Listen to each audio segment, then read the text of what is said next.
Guys, welcome back to the channel. As promised, we are doing all the top colleges, etc. And what I have now for you is the IIM Indore Selection Criteria.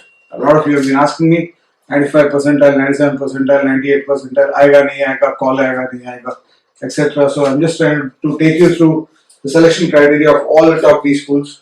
Try to decode it for you and try to decode it for myself also.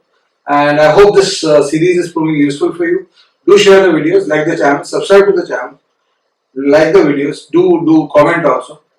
It feels lovely to see all your comments coming up, and as may the fan club grow.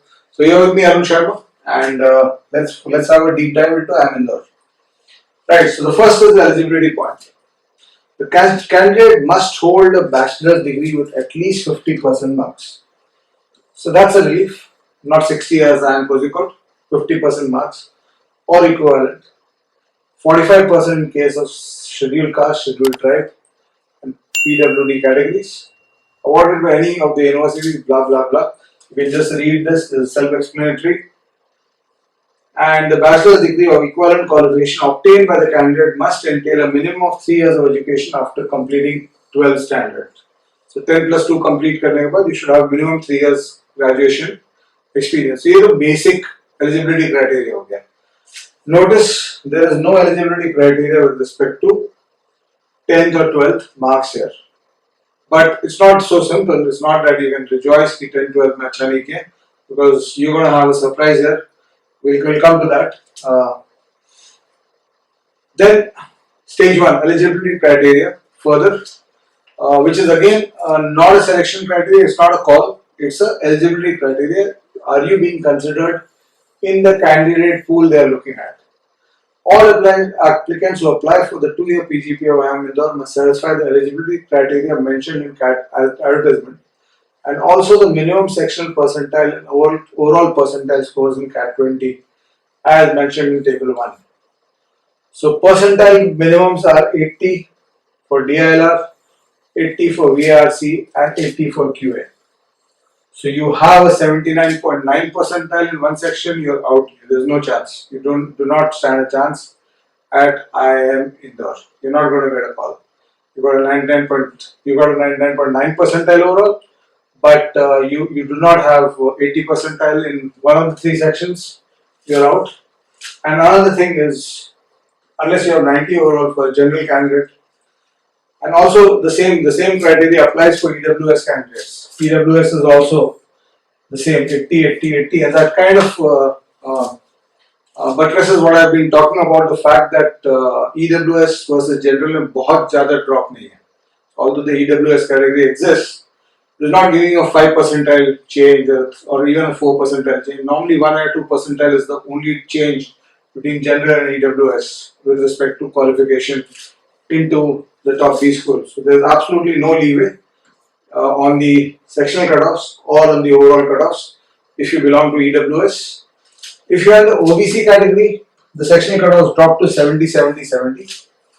If you are and the overall cutoff drops to 80. So that's something that you need to know in the OBC category. And SC, ST and PWD scheduled caste is 60% percentile with 55 in all the 3 sections, and scheduled tribe is 45 in all 3 sections with a 50 overall for eligibility. So you'll be considered in the candidate pool if you have got these percentiles, along with the graduation percentile, and PWD is equivalent to the ST category. 45 percentile in each section and 50 percentile overall. So this is what it is with respect to eligibility criteria. So if you tick all these boxes, 1, 2, 3, 4, and your graduation percentage. If you tick all these boxes, you come into the candidate pool is considered, whose scores will be calculated for the next stage, and they will check whether you qualify with the value of the scores to come into the interview of IIM Indore. So where does that take you? Now this is a complex thing, very difficult for people to understand. So I'll almost have to take a quants or a statistics class for you to understand this.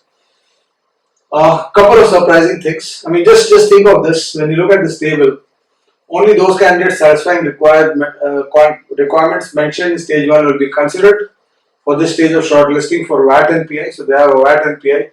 Sufficient number of candidates for VAT and PI for each category will be shortlisted using the merit list generated composite score as mentioned in table 2. So what is the composite score? So first of all, inside this composite score, let's look at the components. One is the 10 standard percentage. The second is the 12 standard percentage. The third is CAT 2020 overall score. And the fourth is diversity factor. So notice no work experience being measured here. Nothing on work experience. You might have 0 work experience or you might have 5 years of work experience. They're not giving you any marks for it there. And other factor is these numbers 6, 20, 40 and 34. If you look at this adds up to 100. So you can actually think of this as the percentage weightage behind these with respect to how much weightage they give to each of these scores. And that's what is really surprising for me. That IIM Indore has a 74% of its weightage on 10th and 12th. Although it does not specify minimum percentage score, but it's got 74% weightage on 10th and 12th. CAT ले क्यों रहे हो भैया? ऐसे ही उठा लो 10th 12th में अच्छा किया ले लो स्टूडेंट को. ये 20 भी डालने की जरूरत क्या है? मतलब seriously, why only 20% on CAT? Big question mark. And what are they trying to say? I didn't do well at 10th and 12th, so I'm not eligible to do management. I'm not a great resource for management. I don't agree with that anyway. But maybe it's just a fact. I mean, I don't know. I sometimes don't agree with these academics at the B schools when they try to get too funny with their selection criteria. And when I say funny with the selection criteria, what I mean is that there are studies across various universities and academic studies which show that somebody who has achieved good grades in school and college is a less riskier bet at doing well in life as well as in their graduation. So that's something that maybe they are just reducing the risk that they have when they give 74% weightage to 10th and 12th. But what do they do with this? That there's something more in this that you need to understand. Now the Z score or the Z score as it's called is essentially a score which is basically based on the normal curve.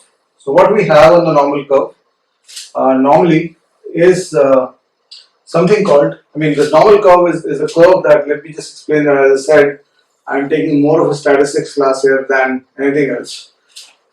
The normal curve is this curve where the middle point is supposed to be the mean of any data. So what they are doing, let me just explain this in this context of the 10 standard score for this. So the mean of this score, the mean is basically the mean of all the people who have taken the 10 standard exam. Now one thing that they have not mentioned in their eligibility criteria, etc., or in their score criteria is किसका mean ले रहे हैं? How many people are they taking mean for? Are they taking the mean for only those who have applied to IIM Indore, or are they taking a mean for all the people who have taken that board? I don't think they have data for all the people who have taken that board exam. So most likely it should be for people who have applied to IIM Indore. What they have also not specified, unlike IIM Kozhikode, is if they are taking people who have applied to IIM Indore, if they are taking their data, then for how many years are they taking their data? IIM Kozhikode takes 3 years data. So IIM Kozhikode for the 21-23 batch takes 3 years data for that score for the board. How many years data are they taking for the board? That they are not specifying. That's the second problem with this sheet that they have shared. The third issue that they have not shared is, are they doing it board wise, or is it everybody into one box and all boards together and just say that okay, I'm comparing a 80% of UP board with a 95% with a 95 percentile of a CBSE board. Are we putting them in the same box, or are they doing it separately? Ideally, they should be doing it separately. इतना ज़्यादा अगर उसको consider कर रहे हैं 10th or 12th score को, they should be doing logically अगर देखो तो they should be doing it according to board, because as we all know, अलग-अलग board में अलग-अलग percentage आता है. So what they do is then how does the Z get calculated? Let's take a very simple example. Let me assume that they are doing two things. They are doing separate boards separately. So let's say a Karnataka board student has applied to them, and there are 1,000 Karnataka board students who have applied to them. Let's say in the consideration year, and let's say they are considering only the current year's data. So if these 1,000 people of the Karnataka board have a mean percentage of 60%, mean is in statistics is defined as mu. So if the mu is 60%, and let's say the standard deviation is a complex statistical calculation. Those of you who have done statistics will know that. Let's say the standard deviation is 10%. Let's do it let's put it as simply as possible. Let's say the standard deviation is 10% and the mean is 60%. So let's say there's this group of 1,000 students who are applied to IIM Indore from Karnataka board, and their mean 10 standard score is 60%, and the standard deviation sigma is 10%. Let's say this is the case. Now let's say there's a candidate who's got exactly 70% marks. So that candidate is 1 sigma away from the mean. He is 1 sigma plus from the mean. And 1 sigma means a Z score of 1. So he's got a Z score of 1. And then let's say the lowest Z score is of a person who applied to IIM Kozhikode and got a 40%, IIM Indore and got a 40% in college, in school. Remember, there is no minimum percentage in schools. So suppose there is a 40%er who is applied. So his minimum Z min will be minus 2 sigma. He will be minus 2 from two standard deviations to the left of the mean. So the Z min value will be minus 2. So this 34 is going to get multiplied by 3 in the numerator, because 1 minus 2 is plus 3. And then they look at the Z max upon Z min. The Z min is still minus of minus 2. Z max nikalenge wo look. So let's say the Z max is 90%. The highest person who is applied is at 90% from that board. So this person is 3 sigma away, 3 sigma from the mean away, which means he's got a Z score of 3. So that means the 10 standard score for this person who's getting a 70% in a board where mean is 60, highest is 90, standard deviation is 10 and minimum is 40, his calculation will be 34 into 3 by 5. 34 into 3, Z candidate minus Z min will be 3 and Z max minus Z min will be 5. So to cut a long story short, this is not something that you have data about. You don't have data about how many people from your board applied. You don't have data about whether they are looking only at your board or other boards. So bottom line ये है कि तुमने अगर अपने board में अच्छा किया है, if you've done well, you will get a good score here. And same thing with 12th. Now they give a higher percentage marks or higher weightage on 12th score than on the 10th score. So this is another aspect that you need to be wary of, because if you look at IIM Kozhikode, they had a much higher weightage on class 10th than on class 12th. IIM Indore is the opposite, much higher weightage on class 12th than on class 10th. ये दूसरा हो गया. उसके बाद फिर what do they do with the CAT score? As I said, पूरा इसी पे सेलेक्ट कर लेते हैं, 20 क्यों देते हैं उसको? तो देते हैं उसको thankfully. चलो इस 20 का क्या करते हैं वो? What they do? There is a simple formula there. The formula there is 20 into candidate's overall CAT score divided by highest overall CAT score. So if let's say the candidate has 100 and let's say 80 marks scale score, I'm assuming it's the overall scale score, 80 marks and the highest overall CAT score is 160. Let's do simple numbers. You will get a 20 into 0.5, which will give you 10 marks here. So you can just actually calculate approximately कि तुम approximately कितने normally Z max minus Z min बहुत extreme ends वाले नहीं होंगे. ऐसे तो Z max 3 sigma होता है, Z min minus 3 sigma होता है. But normally amongst the people who will apply, you will not get a plus 3 minus 3 normal. So normally you can assume this to be around 4 to 5 for yourself, for your board. And the numerator में तुम देख सकते हो कि तुम्हारा mean से कितना ऊपर है depending on the performance. Approximate तुम निकाल सकते हो कितना होना चाहिए तुम्हारा. So based on these three, you get these numbers, and then you got a diversity factor which is 6. I mean, I'm assuming again they have not specifically specified this. I'm assuming it's academic diversity and gender diversity, which is either one of them will give you 6 marks. Based on that, if you are qualified for the final interview and you take the interview and the VAT, this is the final score structure. So let's have a look at what happens for your final score. So strangely, few things change here. One is they are not giving you so much weightage any longer for 10th or 12th. They're down to 10% each. Strange ways of the strange people. I don't know why they are doing this.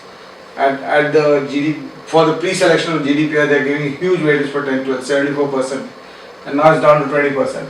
The formula is the same. Z max, Z candidate minus Z min divided by Z max minus Z min. That formula remains same. The CAT 2020 overall score remains same formula, 20% still. And the remaining 60% is now distributed between PI and VAT. Out of which 40% comes for PI and 20% comes for VAT. And they do a similar process for PI and VAT.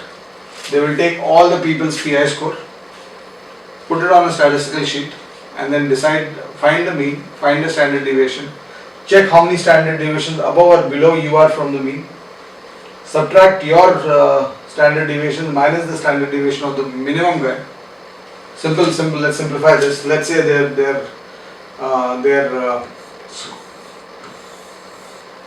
interview score is out of 10 or let's say out of 100, and let's say the mean, the average score they have given is 70 and the standard deviation is, let's say, plus 8. So 78 pe you will have one z score of 1, 86 pe you will get a z score of 2, and 94 pe you will get a z score of 3, and 62 pe you will get a z or z score of minus 1, 54 pe you will get a z score of minus 2, and 46 pe you will get a z score of minus 3. So what they will do is they will see, okay, what is your Z candidate, means what is your Z score. So let's say you got a score of 78 in the interview. If this is the mean, your Z score is 1. So they'll put 1 here. For Z candidate they'll put 1. Let's say the minimum guy scored 54 marks in the interview. So that guy's Z score is minus 2. So 1 minus minus 2 will give you 3 on the numerator, divided by Z max upon Z min. Let's say the maximum guy scored 94 marks in the interview. So he is at 3. See, Z max is 3. And Z min will remain the same as it was calculated for you on the numerator. So this will be minus 2. So this will be 3 by 5 in such a case. That will be the multiplier used on the 40 in this situation. And similarly, they do the same thing with the VAT score. But there is a small asterisk on the VAT score. They have specifically mentioned that if the interviews are conducted online, there will be no VAT. In which case, this 20 marks will not be considered for IIM Indore final selection. It will not be part of this final selection. Then it will only be the 80 marks of PI 40, CAT 20, and 10 of this. So you will have to score out of that 80 to get to your final this thing. So the PI becomes really critical. It's as critical as the other three critical aspects of the first part. Please remember, there is no, again, one more important factor, there is no gender diversity or academic diversity at this stage. Everybody is put into the same structure, right? So this is what the IIM Indore structure is. I hope a lot of you get calls. मेरा बस होता है सबको call भेज देता हूँ, but I hope you qualify for this and do well. All the best. Thank you so much. I'll come back with the next institute in the next video. Thank you. Goodbye.